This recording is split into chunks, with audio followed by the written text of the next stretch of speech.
It's been 30 months since Jehovah's Witnesses stopped knocking on doors, but on September 1st, they came back to their door-to-door ministry. Our Trent Crosey, who's live in studio right now. Now, Trent, you spoke with local members. What did they say about returning to their ministry? Tatiana, for one local family I spoke with, they say they never really left. They just had to adjust to some new practices.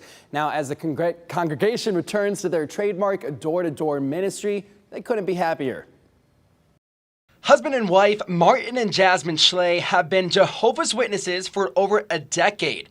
In response to the COVID-19 pandemic, the organization suspended its door-to-door ministry, a mainstay for witnesses like the Schleys. Person to person, having a conversation, being able to see facial expressions, whether or not someone is understanding what we're saying or whether they're receiving it. So it was quite the adjustment. Over time, Jasmine says it became more comfortable, and Martin says the no-door policy opened up new doors for new witnesses. They started writing letters and making phone calls. We could talk to ones that we may have not found at home before or may have been even reluctant to talk to us in person, and we understand it because we're unexpected visitors when we come to the door. Jehovah's Witnesses spokesman Robert Hendrick says they were still productive during the interesting times, having baptized 400,000 new members in the past 2 years and having grown 3% from last year.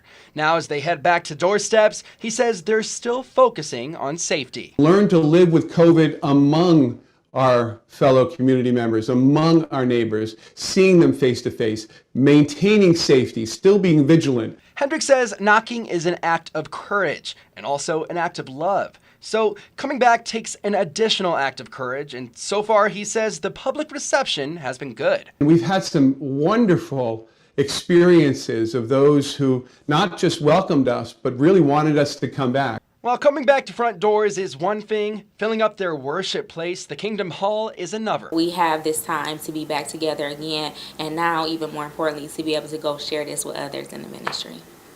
The Jehovah's Witnesses have also launched a new global campaign with their free interactive Bible and plan to return to in-person conventions in the summer of 2023.